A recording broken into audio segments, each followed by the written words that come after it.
And in conjunction with our great colleagues from the Texas Back Institute, who I welcome also, we all thought that we'd talk about sacral fractures. We've had a couple of recent cases. We're not going to specify the dates, but we thought this is something great to revisit. It's also a particular honor to welcome Dr. Timothy Witham from Baltimore, from Johns Hopkins. He has joined us as a faculty, and him and one of his former residents, Dr. Sassino, are going to present a case from Baltimore. So we're truly bi-coastal here, left and right wing coasts, and sacral fractures are something that is near and dear to our heart and my heart, has been for a long while. Personally, I have no conflict of interest to report. And again, we talk about assessment, classification, and treatment options, specifically from some of our great fellows in terms of SI screws, lumbopelvic fixation, variations and options, and something newer called sacroplasty. So this is the quick outline, and I'm just going to very rapidly talk about introduction and assessment. And Dr. Witham, are you live with us? Can you hear us? I am indeed. Thanks so much for having me. Awesome. Thank you for joining us. So as I'm going through this, I'm going to blast this pretty rapidly, but I'm going to ask you a couple of things about education that I find very important as we educate the medical students in our institutions and younger residents. Dr. Hicks is going to bring his expertise on classification as SI screws in. And Dr. Plumer from Bochum, he's one of our research fellows. He's going to talk about the history of lumbopelvic fixation, because originally this came from Bochum, Germany, from Dr. Schiltauer, who's his mentor there. Chris Seidel is going to reflect on iliac fixation options, which have emerged. And then a great case from Baltimore from Amanda and Dr. Witham is going to be co-presented. And then we'll talk about sacroplasties and potential controversies. And for me, I've always been fascinated by the sacrum because it has an almost mythological perspective. It's a keystone. It's the holy locus of the soul in medieval ages. So it's often forgotten because it's at the intersection of spine and trauma surgeons. I did fellowships in both in orthopedics, so I was always kind of intrigued by things that are not really covered by either specialty. So the sacrum is truly like the Roman cornerstone in a Roman arch. It's a principal fixation construct and kind of literally wedges in there to hold everything in place if everything is fine. It's also, as we all know but underappreciate, pleomorphic. What do I mean with that? It can be corniform, meaning hooked like this one, very rounded, or it can be rather straight and flat. And this is just really fascinating how we are different and how it forms the foundation through its inclination. I'm not going to dwell on this well-known slide by Frank Schwab, but basically, if you just imagine the shape of the sacrum, how it's anchored in this pelvic wings, so much kind of determines the overall alignment of our spine.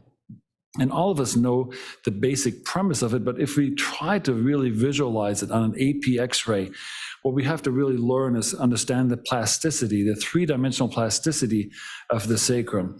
And it's obviously not just an osseous thing, it's an osteoligamentous ring. And without these ligaments, this would not hold.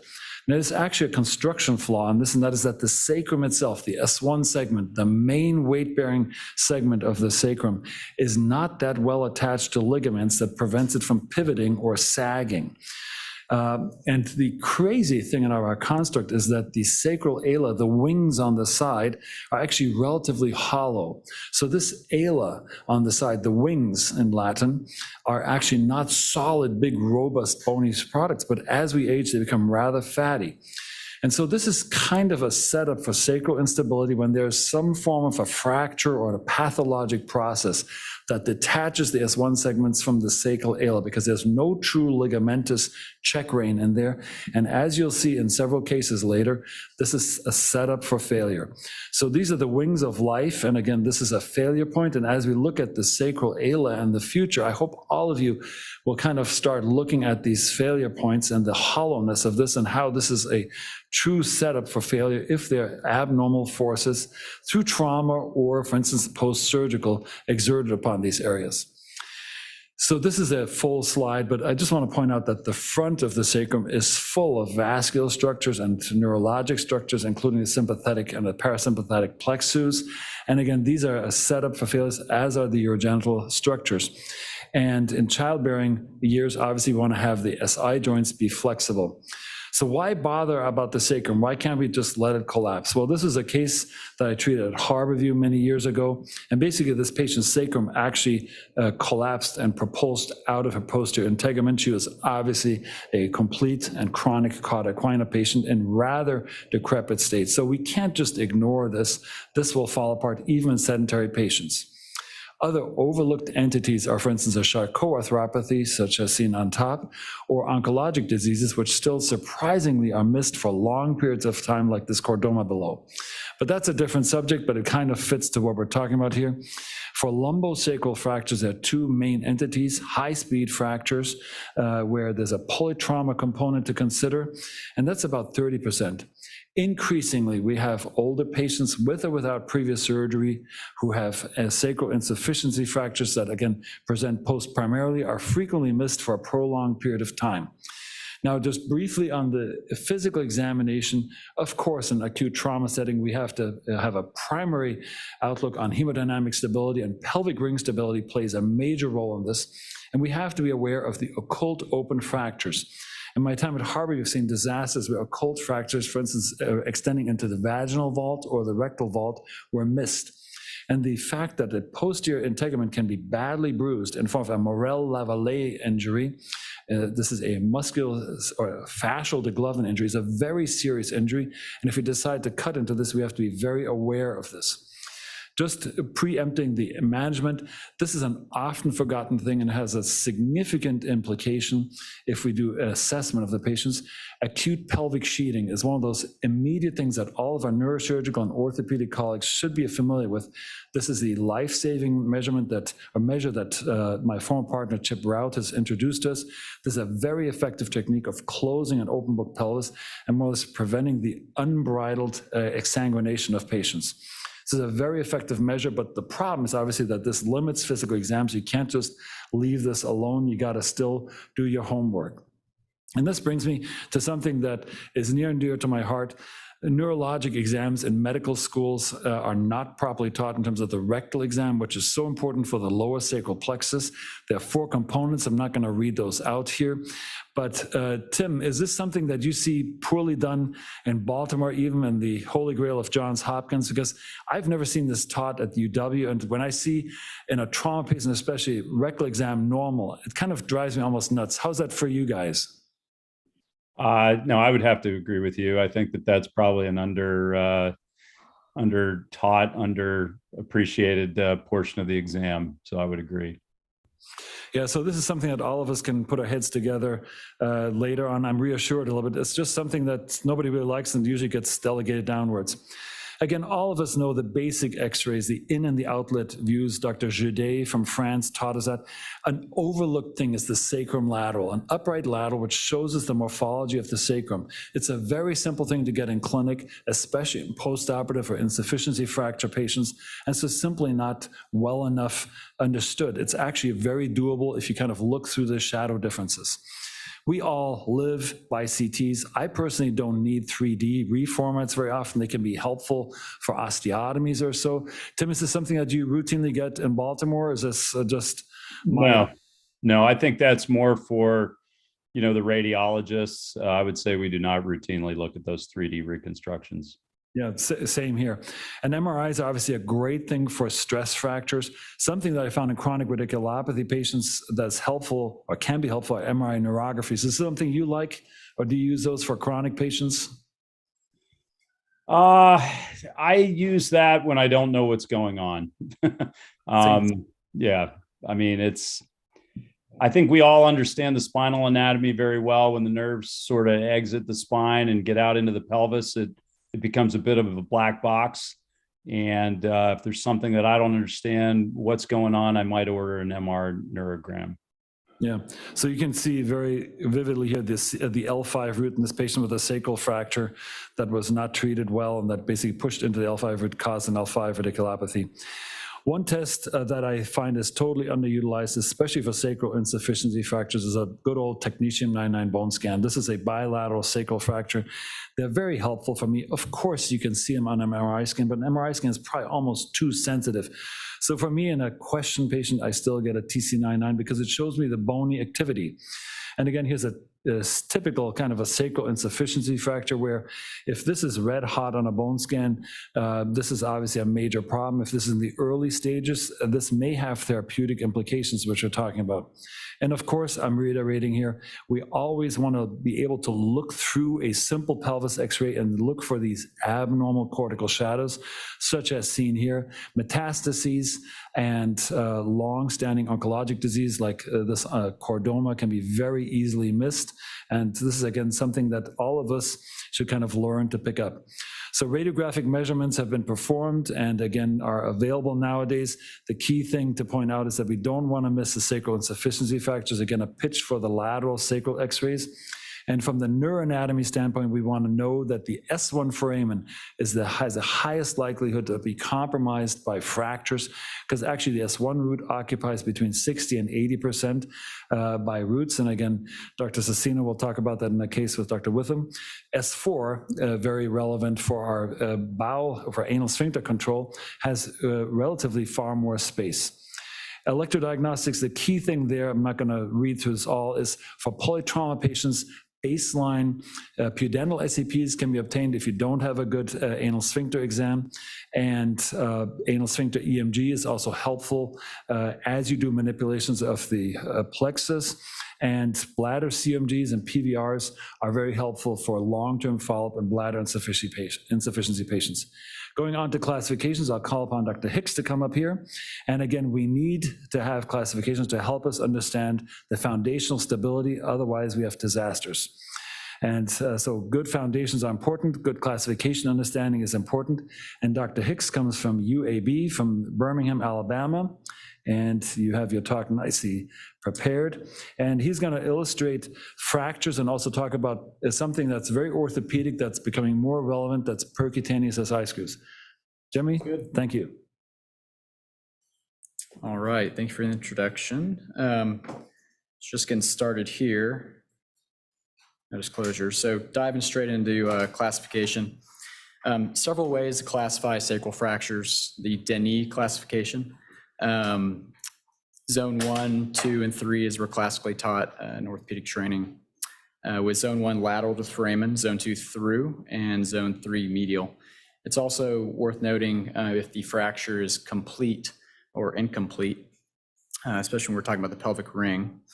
And then there's an association with the Denis classification of neurologic compromise. So 1 through 3, with 3 being up to 60% of neurologic compromise or an abnormal exam.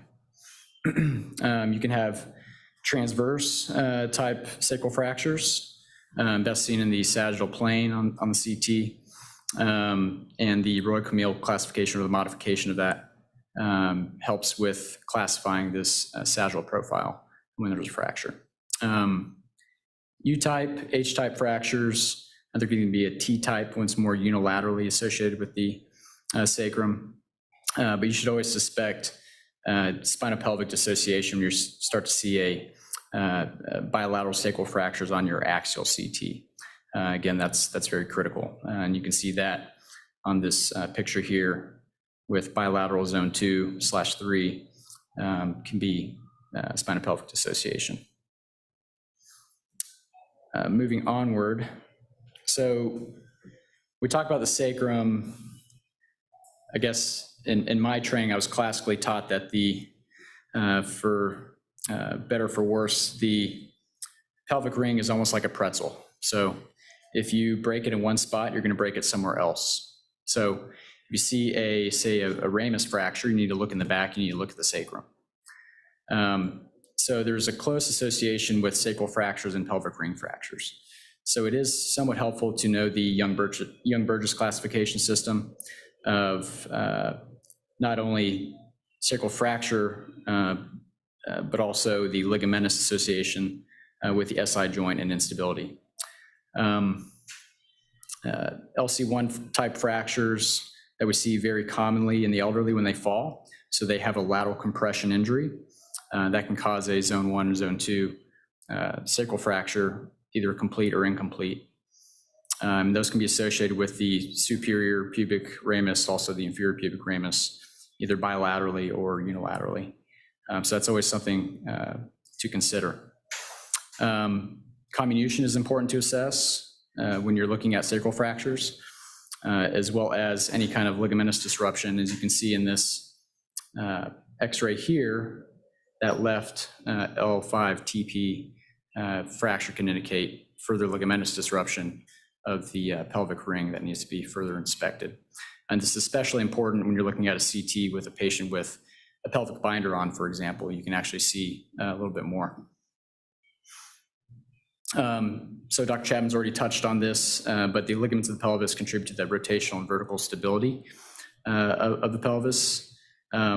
Again, we're talking a lot about the pelvis in addition to sacral fractures, but I think knowing a little bit about both is definitely helpful. So when you have, say, an APC, an anterior posterior compression type pelvis fracture, we talk about the classic disruption of the sacrotuberous, sacrospinous, anterior and posterior sacral ligaments.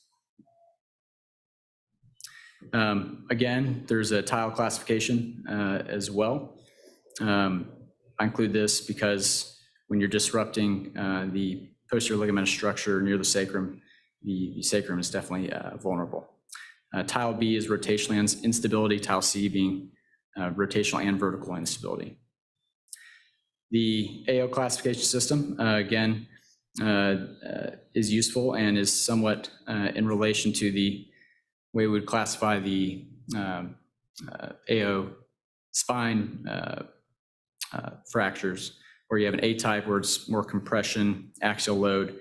B type is a similar, kind of more tension band. In the sacrum, they may apply more to rotational instability. And C type is more of a vertical and translational instability. So there is controversy in fixing some sacral fractures. A lot of it's been classically treated as non-operatively, but we're being a little bit more aggressive these days. But the bottom line, if you look through all of these different indications, is that an examination under anesthesia can always be useful prior to any sort of sacral fixation. Other considerations: neurologic compromise, sexual dysfunction after a sacral fracture is very common.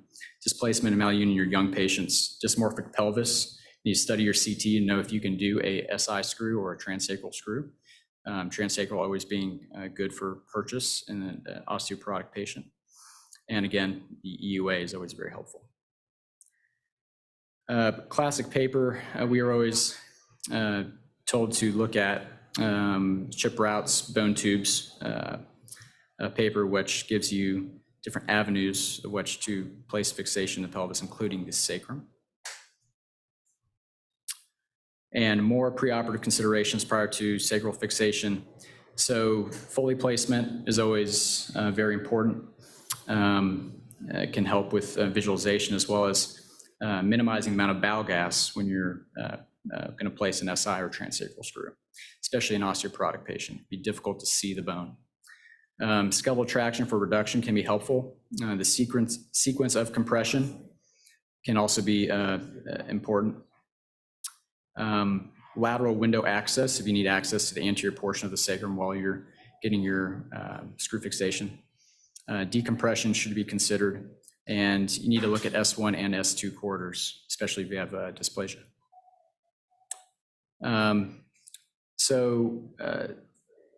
Triangular osteosynthesis or lumbopelvic fixation for spinopelvic dissociation can be controversial, but essentially, if you have a patient who has many lower extremity injuries, which would preclude them from ambulating, they may benefit from just SI and transsacral fixation as opposed to lumbopelvic, but the advantage of lumbopelvic is early ambulation.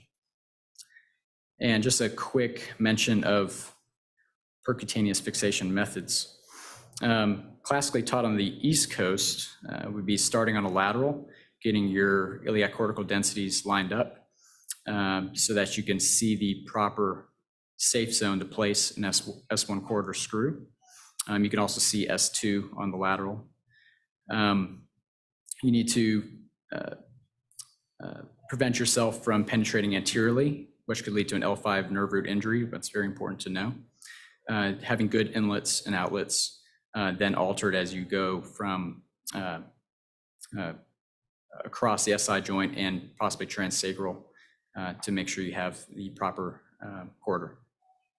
And West Coast is simply, if you have enough experience, you have a good feeling for where your incision should be. And so you can start on inlets and outlets and not use a lateral. You can just use a lateral at the end of your procedure to confirm your placement.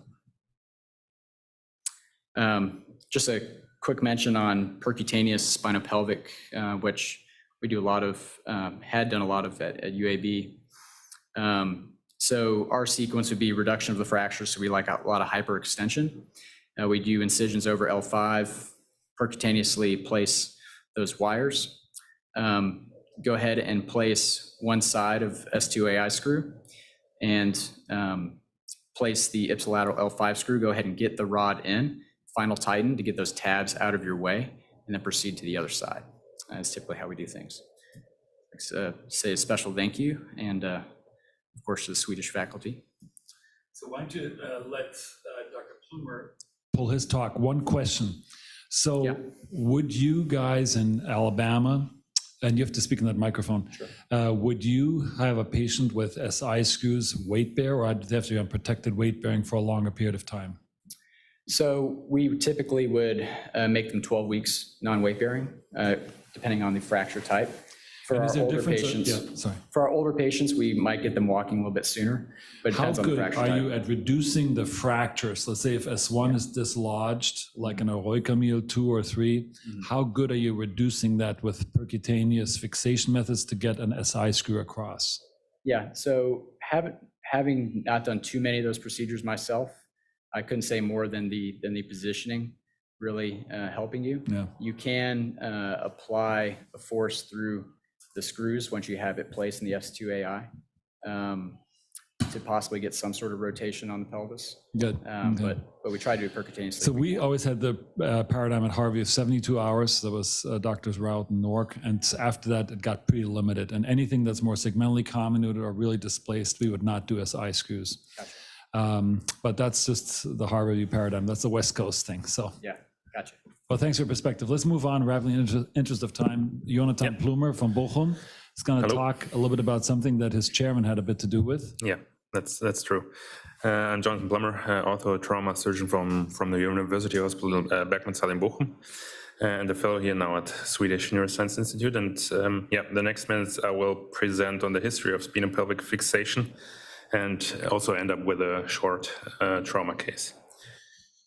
So I don't want to go too far back, so we'll start in the 60s and the development of Harrington rods.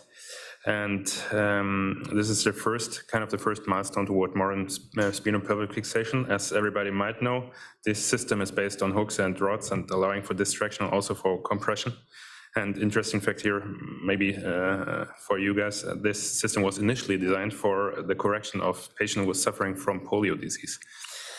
And later in the development of this system, there were additional sacral bars for inclusion of the lumbosacral junction. But the pseudoprosis rate was still very high, with around 40%. So this was because of motion, inflection, rotation, and side bending that were still possible with the sacral hooks. And going on to the 70s, Luque introduced the first segmental fixation with sublaminar cables and rods. And later in the development of System 2, I mean, he had L-shaped rods. They were put into the iliac crest to include the lumbosacral junction. And this really increased the construct rigidity. But this ended in higher fusion rates compared to the Harrington rod system. But the pseudoarthrosis rate was still very high because, or one of the reasons was that the Luque system wasn't able to resist the sagittal plane trunk flexion at the lumbosacral junction. And in the 80s, Cottrell Dubussy developed the first true segmental fixation system with hooks and pedicle screws. They were monoaxial pedicle screws for deformity correction, and this ended in an improved realignment and combined increased biomechanical stiffness. So furthermore, Allen and Ferguson introduced the Galveston technique. This was 1983 with the attempt to extend the construct to the pelvis and also with the attempt to increase the stability. And typical failure of this Galveston technique was, and you can see it on the right side, was hardware loosening, which is called windshield wiper sign, or however you want to call it. Yeah. And going on to the late 80s, further attempts were made to increase the rigidity of the lumbosacral construct, and one of the system was developed by Kostwick, who tried to improve the fixation of the lumbosacral junction by trans-iliac bars anterior to the PSIS, and also Jackson and McManus, who put rods into the lateral masses of the sacrum and attached those to the two pedicle screws. And then, I mean, this is the important slide. Approaching the 90s, the first real spinopelvic constructs were developed by orthotrauma surgeons in Europe, for example, by Kech and Trans in 1994, and also by, this is even more important, by Schildhauer, Josten and Moore, who did not a two-point fixation, but the first triangular fixations.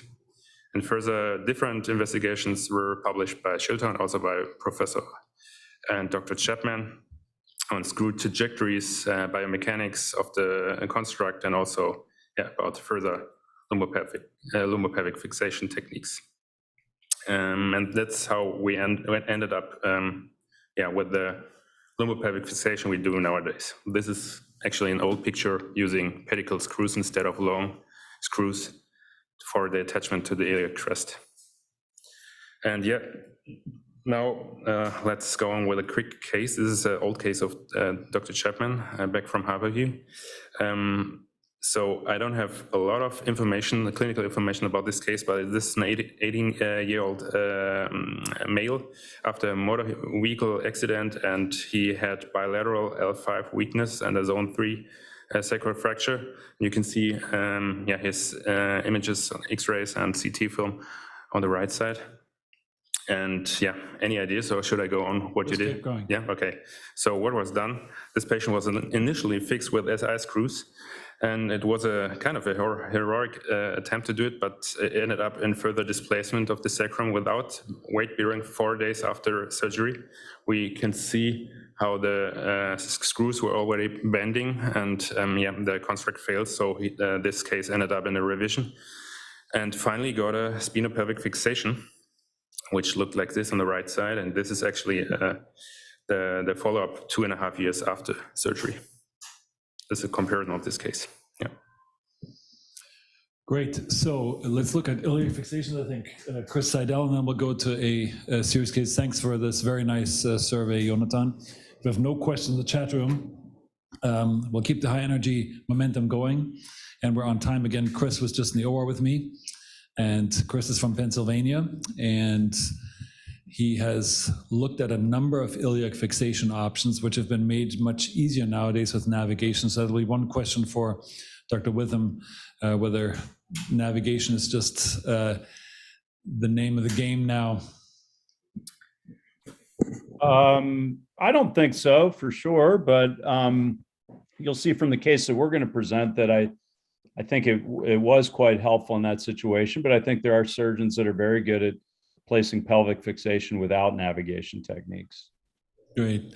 So let's see, because this comes into play with Chris's talk about different forms of lumbopelvic fixation. Like Dr. Chapman said, I'm Chris Seidel. I train in York, Pennsylvania. I'm going to talk to you about the modern techniques for lumbopelvic fixation. So there are many complex biomechanical forces and unique anatomic relationships at the lumbopelvic junction that can present problems when you're thinking of doing pelvic instrumentation.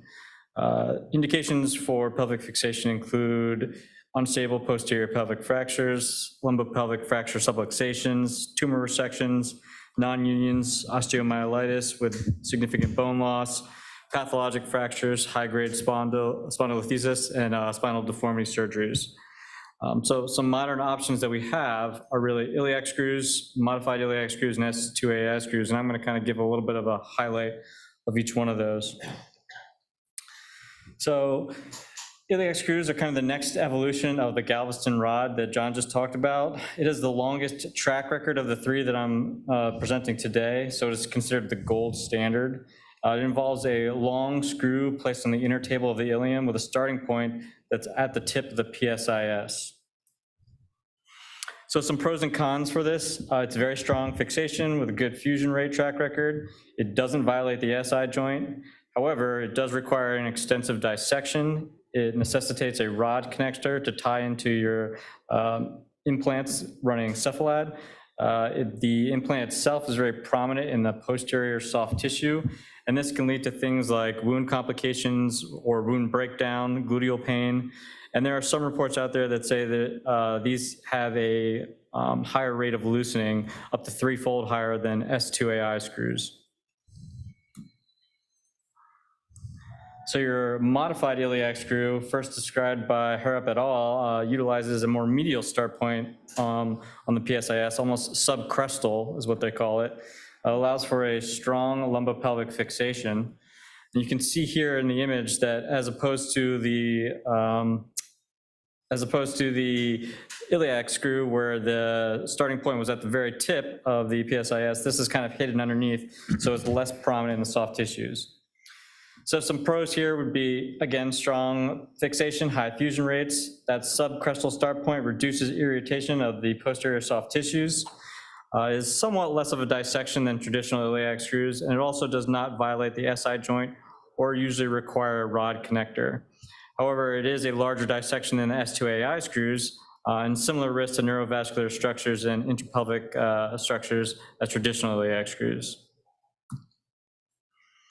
So here's an image where you can see a side-by-side comparison of traditional iliac screws on the right and the modified iliac screw on the left, where you can appreciate how the screw head would be less prominent as it is tucked under the crest, and the traditional puts it out of line with the rest of the instrumentation. Both screw trajectories carry the same risk to the contents, both in the pelvis and coming out of the sciatic notch.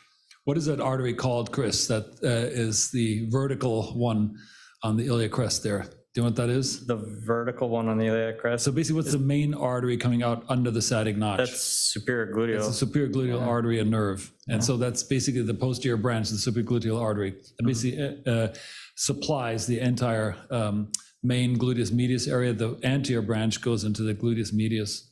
Yeah. So if you were to bag that accidentally, you would cause a lot of muscle necrosis in the gluteus. This is a big deal with interventional radiologists, so this will be an interesting thing to review in the case on Baltimore. IR people frequently nuke those arteries, and then you have a dead buttock. Selective embolization. Yeah. And so this is actually not a trivial thing if you do an open reduction later as a orthopedic trauma surgeon. Yeah. So next we're going to talk about S2AIs described by Sponseller et al. So this starting point is midway between the S1 and S2 foramen. This is going to cross the SI joint aiming superior to the sciatic notch.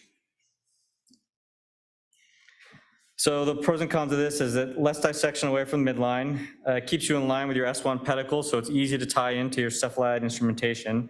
It allows for very strong fixation because it crosses multiple cortices and has good pull-out strength. However, there are some reports of a higher risk in the short term of acute failure compared to iliac screws. And this higher failure rate in the short term is really hypothesized to be due to the acute angle created between the screw shaft and the screw head and the stress riser that can create, as well as poor purchase in the proximal third of the screw, which is in that soft cancellous alar bone that you described earlier, Dr. Chapman. Increasing age is really the main risk factor for early failure of the SC2AI screws. These also, like I mentioned, cross the joint, so they can lead to SI joint irritation. And just like the other two options, they carry the same risk to the neurovascular structures in that area. So this study was a cadaveric study done here between modified iliac screws, traditional, and S2AI screws. And what they kind of found was that there was no statistically significant differences between the traditional, the S2AI, or the modified screw with regard to screw toggle or rod strain. In this meta-analysis review here of 6 studies looking at S2AI versus the traditional iliac screw, about almost 500 patients, split about 50-50 between the iliac and S2AI screws, found that the S2AI screws were favored with regards to postoperative complication of screw prominence, screw breakage, and revision surgery, and that was about 2-year follow-up. So what's best? There's really no clear option. Kind of depends on patient-specific factors and the goals of your surgery and what works best in your hands. Thank you. All right, very good. Thank you, Chris. So let's have Amanda come up, and here she is. Tim, as Amanda's getting ready, so of these three main iliac fixation options, which one do you use and why? Yeah, I mean, I do prefer the S2 alar iliac screws, and I would say primarily it has to do with the fact that they are a lot easier to line up with your construct. I do find that the modified iliac screw does come into play with patients with a certain type of anatomy. I would sort of describe it as a narrow pelvis, or the medial lateral distance across the sacrum is small. So the ilium is kind of tight in closer to the spine. In those cases, a lot of times I'll go to the medial modified iliac screw. I use the traditional iliac screws as a bailout technique. And most of these screws that I'm placing are probably not for trauma, typically more for deformity cases. All right, Amanda was a resident at Johns Hopkins. We now have the great pleasure of having her as a fellow. So she suggested this case, so go for it. Hi, everyone. So today I'm going to present a case of traumatic sacral spondyloptosis that I did last year during my chief year with Dr. Witham. Hi, Dr. Witham. It's nice to see you. Likewise. Thanks, Amanda. So our patient's a 70-year-old female with a history of osteopenia, initially fell from a standing position on her bottom. She went to her local ED where they told her she had a sacral fracture, and then she went for 10 days to a skilled nursing facility for PT and pain control. She then came to live in Maryland with family who brought her to the Hopkins ED because she was unable to get around with her walker. So she presented to us with right lower extremity pain, weakness, and numbness, as well as groin numbness, but no incontinence, although her PVR was elevated. And on exam, she was weak distally in the right leg with saddle anesthesia, but normal rectal tone. So she had a severe sacral fracture with spondyloptosis of S1 on S2. She had destruction of the bilateral sacral ala, and there's a complete separation of S1 and S2 causing lumbopelvic dissociation. I couldn't get a nice coronal cut, so I tried to make a 3D model of the CT scan with removal of the pelvis to show spatially the severity of the sacral fracture. So on the sagittal MRI, she had stenosis at L3-4, and she had herniation of the ligament and dura mater from a bad durotomy through the posterior fracture site at L5-S1. So to correlate this a little bit with the distal weakness on her exam, the L5 exiting nerve roots were stretched along the anterior margin of the ala fractures, it's depicted by the arrow. And these fractures extended into the bilateral S1 foramen, where it's difficult to trace the nerve roots after they exit the foramen. And then there's obviously severe stenosis of the canal at S1-2, which is compressing the distal sacral nerve roots as depicted by the arrow. So due to her worsening neurologic exam in the setting of a severe unstable sacral fracture, we offered her an L3 to pelvis for reduction of the fracture. We used a Jackson table with a sling as depicted on the left. This is a similar setup that we use for sacrectomy, and it helped to promote relative flexion and distraction of the sacral fracture to assist with reduction. I didn't appreciate it at the time, but we did get some reduction of the fracture from positioning alone. And the O-arm registration was used for our intra-op navigation system for instrumentation. So we used Augmedix augmented reality navigation, and this is our intra-op setup. So that's me on the right, Dr. Witham is across from me, and you can see that we're wearing headsets. So when we use navigated instruments, this is an example of the display in our headsets. And then you can also see on the navigation on the screen, so that on the left for the screen is a depiction of the pedicle screw placement, and the video is an example of cannulating an S2AI screw.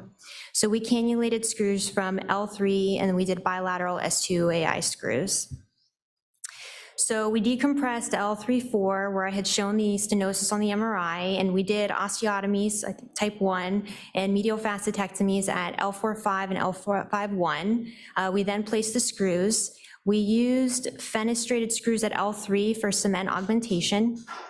And at S1, we used reduction screws, and we used this to perform a distraction maneuver where once the rods were in place, we were able to lock the rods onto the S2AI screws and pull L5 and S1 up to the rod to help to reduce the fracture. Then we locked the rest of the construct in place. And as you can see here, it's very difficult with the intraop x-ray to assess the reduction. So we got another O-arm spin, and even with that, it was still pretty difficult. And then I'll just say to help promote arthrodesis, we used BMP, Optium, and autograft. So this is what the pre-op CT looked like. And on the post-op CT, we got a pretty good reduction of the fracture. The patient had immediate pain relief in her right leg. Her dorsiflexion improved to 4 out of 5 from 3 out of 5. Endocrinology was consulted, and we put her on calcium, vitamin D, and they wanted to start an anabolic agent. And she was discharged to rehab on post-op day 7. So at about 2 months after surgery, she was doing well given the circumstances. She was home from rehab, doing home physical therapy. She wears her TLSO brace when standing and walking. She's made incremental improvements in her walking, not very far, but much better than pre-op. And her exam was a little bit different immediately post-op. She now had some bilateral weakness in dorsiflexion, plantar flexion, which I think is contributing to her difficulty ambulating. And she had also developed a DVT, but her pain is much improved overall, and right now she's trying to get off pain meds. I just want to say thank you, and just for a reference, we did publish the case in JNS Case Lessons. So fantastic case. Go back to that delta, that's just fantastic. So congratulations on this case, Dr. Sassino and Dr. Witham. So one more time, how long was the injury to basically recognition that there was a major problem? What was that difference, that time difference? So she had gone to an outside hospital, and then after she was seen in the ED there, she went to a rehab facility to get more physical therapy for 10 days. And then after that time, she came up to live with her family. I'm not really sure. I don't know if you know, Dr. Witham, how long was she living with her family before they brought her to our ED? I mean, I think it was a total of about 3 weeks from the time of the injury to the time that, she got to us and we were able to treat the fracture. I mean, this is a new enemy. These sacral insufficiency fractures are a real dread because it's just low back pain, right? And she was actually neurologically not that compromised despite the dramatic images. Is that my understanding? Yeah, she had some distal weakness, mainly in her right leg. And she wasn't incontinent either, although her PVR was 160. Now, I'm obviously intrigued by the beautiful tech that you used, aside from a perfect surgical reconstruction. So congratulations on that. How much does that actually help you visualize three-dimensionally when you're in this complex zone? Well, I can tell you for me as a resident, it was very helpful for me to be able to look at when I was looking at the case beforehand to try to figure out the anatomy, and it's even for doing an exposure. So in this case, as I had noted, she had a bad durotomy. She had ligament herniating through her spinous processes in the back. So just trying to think about how to safely get, everything exposed. I think it's at least nice for someone who's in training to be able to have as a reference. And Tim, how about you? Is this something where you could kind of see the reduction beyond C-arm better? Did this help you with hardware placement or actual reduction of the? Yeah, great questions. A couple of points. So, it's not like a L5S1, let's say spondylolisthesis where, you've got a couple of points of fixation below the slip at S1 and in the pelvis if you need it.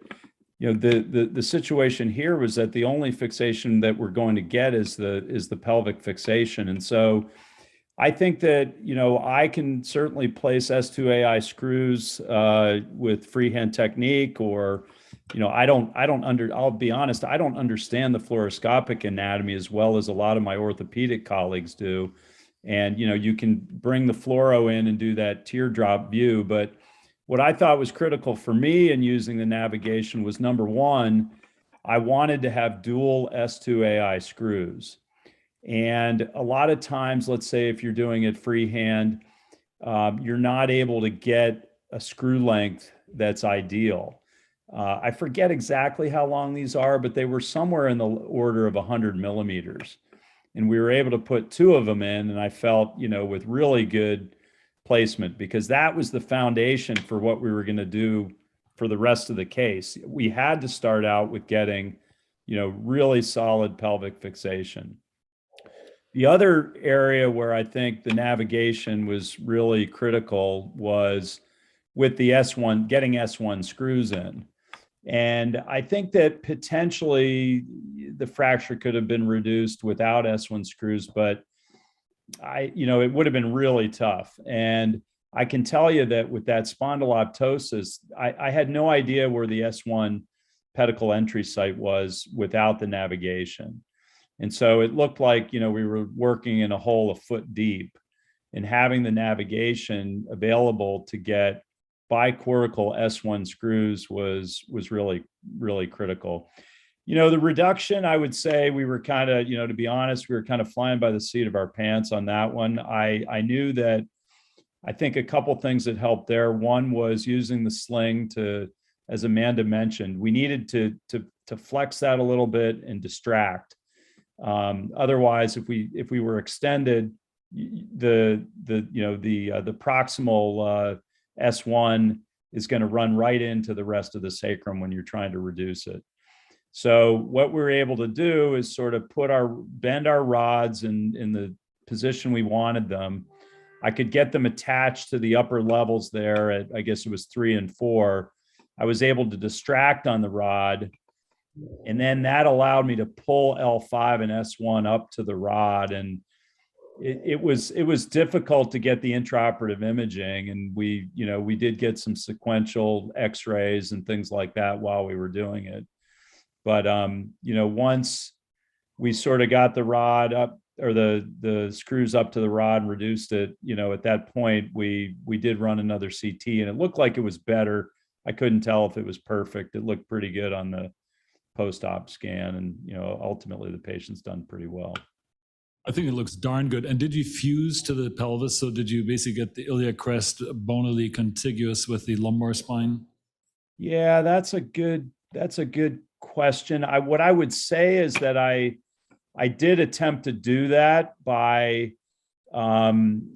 sort of decorticating in and along the area of the SI joints, proximal to the pelvic, the S2 alar iliac screws. And a lot of times I don't do that for deformity, but, I think that's a great point that you're making, is that, you really, it's a different animal here. You have to get that fracture to heal, and you're really fusing to the pelvis. Because historically, we did not fuse these spines in our trauma series that we published, and patients didn't seem to matter if the rods broke later on. But nowadays, I'm far more keen on fusing them. And I absolutely agree. This is a good call. So shall we do one more case? And Tim, stay tuned, because this has some analogies, but we did not have a warning here. We did not have high tech, but we had Dr. Sassino, who helped greatly with her knowledge from your case. So she actually collaborated on that case. So this is Dr. Abe Schlaudraff, and he's from Pennsylvania also, and he has another case, and this has an important twist to it. Hey there, Abe Schlaudraff from Penn State, one of the Spine Fellows. So I'm going to talk about a case that's somewhat similar, except they came to us in different circumstances. So it's a 60-year-old female who's a past medical history fairly distant of breast cancer, diagnosed about 13 years ago, believed to be in remission until she developed low back pain back in December. At that point, it was mainly just back pain. She had no neurological deficits, no radiculopathy. She had imaging which showed lumbosacral metastases and metastases throughout the spine. Originally was managed conservatively. She developed a sacral fracture, which then progressed. I'll show you some imaging later on.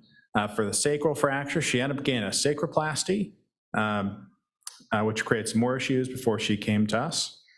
Immediately after the treatment, she had worsening weakness in her legs, pain in her legs, numbness, bowel and bladder issues, and she developed bilateral foot drop. Actually got called about her in the ED at what point she had bilateral foot drop and had to use a cane to walk around. It was pretty dysfunctional. On exam, you can see when she presented to us originally in the emergency department, she had pretty extensive weakness in her lower extremities, particularly in the feet. She had pretty minimal ankle dorsiflexion, plantar flexion on the left side. Had some good movement on the right side, but still pretty weak. Extensor hallucis was out. Minimal reflexes bilaterally in the lower extremities, and she also had loss of sensation bilateral lower extremities along with in the perirectal area. Here you can see originally back in January when she presented with the low back pain. You can see on the left side she had a CT there showing that she had a S1 metastases, and you can also see there on a flare sagittal MRI showing that she had some increased signal around the S1, S2 junction showing the fracture. You can see how it progressed over the next month, and she had a little bit of a slip there, S1, 2. On the left side, you can see CT and right side X-ray. And then she progressed in May. You can see another interesting point is that she ended up getting a pain pump in the interim for treatment of her low back pain. But you can see the progression, the fracture there on the left side of CT, coronal cut, and then MRI showing that as well. Here you can see 3D reconstruction showing the fracture. She ended up getting referred to our interventional pain colleagues, and she ended up having a bilateral sacroplasty. There you can see an intraoperative thoracoscopy shot on the left side. On the right side, you can see a post-op upright lateral sacral X-ray. You can see that there's cement that's extruded out from the fracture segment. And on CT, you can see that's actually extruded out around nerve roots, and it's case of nerve roots and bilateral sides, but not much within the sacral body. So what type of fracture she had? So AO type C3, as Jimmy beautifully illustrated earlier, Denise zone 3, and Roach-Camille type 3. So when we saw this, the question is, what do next? Do we do repeat sacroplasty with more cement? We did not do that. Do we do decompression alone? Do we do decompression and fuse posteriorly? Do we try to reduce or fuse in situ or attempt to reduce? And if we can't fuse in situ, is there any role for anterior surgery? So what we end up doing is going from behind. You can see there on the top left imaging there, the instrumentation's in place from L4 down to the pelvis. You can see that there's the paddle skewing retractor there trying to open up that fracture segment to assist with reduction. And then S1 tricortical screws were placed with attempts to reduce the fracture segment. Also, she had a fairly aggressive decompression. Here in the postoperative CT, you can see that we did a nice aggressive decompression, had some reduction. However, it was difficult to get a good reduction due to the slippage and the anterior part of the sacrum almost being locked in place over the rest of the sacrum. Postoperatively, she was very happy. She regained some strength in her legs and her feet, was able to mobilize more. Prior to the surgery, when she was in the emergency department, she was very in severe pain and not able to sit, stand, very uncomfortable, whereas postoperatively, she was much more comfortable. She actually wants to have the pain pump removed because she's so happy with the outcome. So go back to initial CT. So Tim, so there's some similarities. This is a neglected fracture. There's actually no oncologic disease in the sacrum. So this is a sacral insufficiency fracture in a patient who had breast CA. First of all, have you seen sacroplasties in the Baltimore area, in the East Coast, northeastern sector? Yes, we have, but I think in this case, fortunately, a lot of the treatments, I don't know how the patient ended up in your case getting the sacroplasty, but fortunately, a lot of these cases, at least that come through our institution, get reviewed by surgeons, and I think most of us, I think, would be able to identify this as being an unstable fracture. And with the displacement, I think that, sacroplasty, you would expect to at least be at risk for the complication that occurred here. The insufficiency fractures that I think that have been treated with sacroplasty are done with in situations where there's not any kind of displacement and it's, everything is sort of lined up and there's not sort of a wide fractured line like there is in this case, right, through the top of the sacrum. But I've seen it, but in this one, I would hope that nobody would attempt to do that. But, Yeah, it certainly was no fun chasing down the cement. yeah, I was going to ask you, how did you get that out? We didn't get all out. We did the Okay. best possible, reasonable posterior-based decompression. I told her beforehand, I can't safely. I was curious about your nerve dissection. I'm in awe of your case, how you got ventral around that L5 root as it's ventral on the ala. This is a pretty precarious area, and I was not going to go do a deep dive there. So I Yeah. did posteriorly, and we got around the shoulder of the ala. We disconnected the ala to kind of get a bit of a reduction, I think her roots are actually much better off now on the foraminal CTs. It looks better, but it's clearly, there's still some stuff anteriorly that's going to stay there. Right, right. Yeah, no, that was a cool technique that you used, getting that paddle in there. I'm surprised you weren't able to get it reduced there. It looked like that was really a great idea. Yeah, we again, at some point in time, I think Amanda was in the case with me and Chris Seidel, who you saw earlier. And at some point in time, we said, look, the sacral plexus, which is completely tented, probably just like in your case, is loose now. And the distal sacrum, as we know from our tumor resections, really does not have a weight-bearing capacity. So just getting it hooked on it was fine by me. I was not going to go for the gold medal here, but Right. yeah, and like we don't have your cool techniques, so we used good old teardrop techniques, and Amanda and Chris put in the post-iliac screws first, which are, how long were they, Amanda, 120, 140? 120 millimeters, and she put it without power, just with single hand wrenching, so you trained her really well. And yeah, so and then we put the supplemental triangular stacked screw on there. But yeah, so there are a lot of similarities. I think the main thing for me is recognizing these injuries early. So we all have to kind of stick our heads together to kind of help colleagues identify how bad these injuries are. Your case is, I mean, you averted a total disaster, and it's beautifully done. But again, very early on, Jimmy, this could have been an SI screw, right? In Alabama? Possibly. It's hard to say. Her fractures seem to progress. Yeah, but at the to the initial point where- non-displaced stage, we don't have Dr. Witham's early case, but in the very beginning stages, you can probably put SI screws across. Yeah, with the lack of displacement originally. Yeah, I agree with you. Yeah. Have you tried SI screw placements, Tim, with your navigation techniques? Would that be a possibility if you have both iliac crests registered? I think it's possible. I have not done that. Yeah, because industry, I don't want to mention manufacturers, now going to come out with super long enhanced SI screws after the SI fusion techniques or stabilization techniques for SI pain, that pernicious disease. They now have recognized there's an actual clinical need to have long quality screws that go across the SI joints. So that, but I was just wondering how this could be done technologically, because again, your images there are so beautiful, and seeing the live images was very cool. So that's one thing. So my main point here was both cases show the devastation that can happen to patients if these injuries are missed.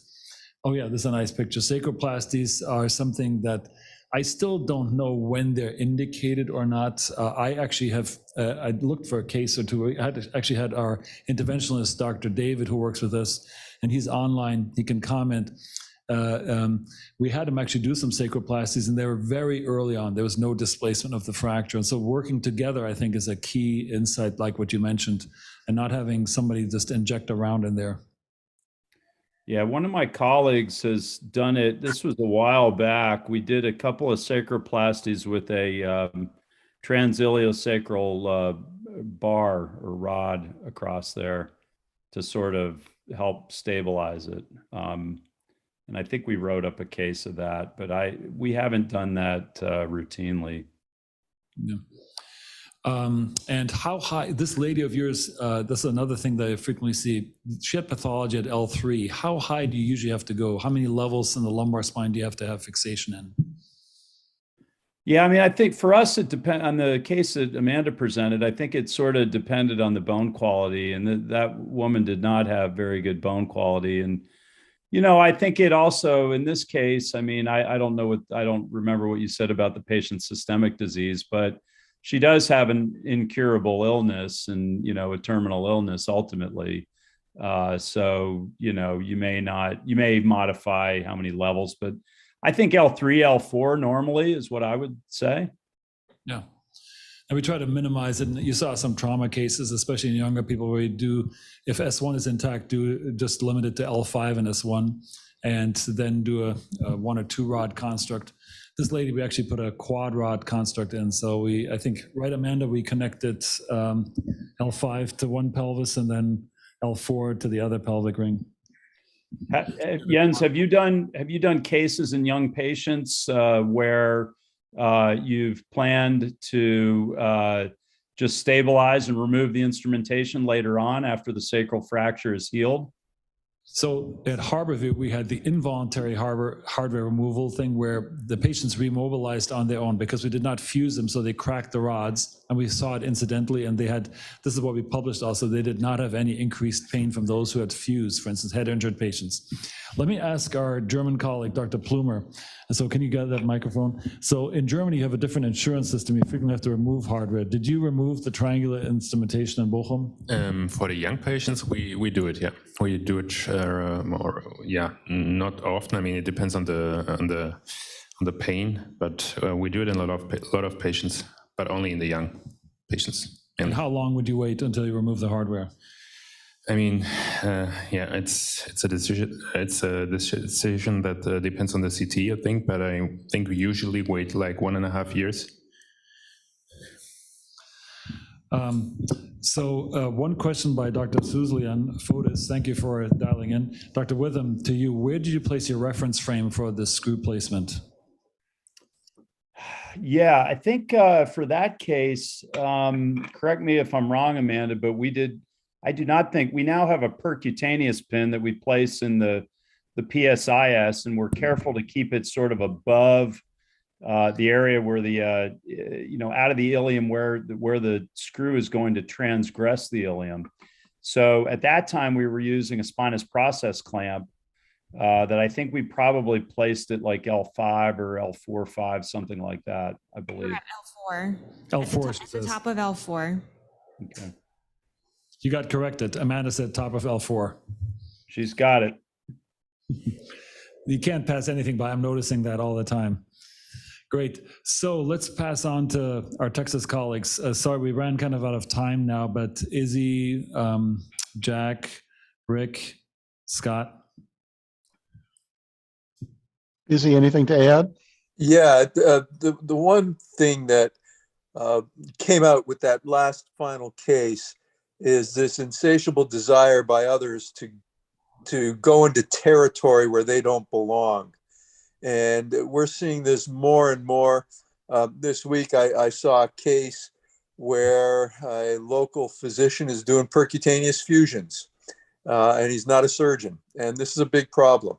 They don't understand the biomechanics, and injecting cement is not a benign procedure, as was pointed out. So we must absolutely maintain our vigilance in terms of indications, training, and monitoring what others are doing when it comes to going where they don't belong. Certainly a very important subject, and something that we'll have to follow up with also, because we have a very nice collaboration. We have an interventionalist who's with us and who's a superb communicator, and it's a bilateral communication. And again, the 2 or 3 sacroplasties we've done together, I sent to him, and he did a phenomenal job, and actually I was very pleased with that. And historically we've put SI screws across the long ones, but this case obviously at that point in time had no biomechanical chance whatsoever to hit it. But recognizing this earlier also, so that radiologists know how to call it out, and getting CT scans rapidly so that we don't just have an MRI shadow, so we can kind of correlate the osteology with bony signal changes might be a very important teaching point. Jack, anything from your end? No, I just want to thank Dr. Witham, Dr. Chapman, and the staff there for a beautifully orchestrated educational hour.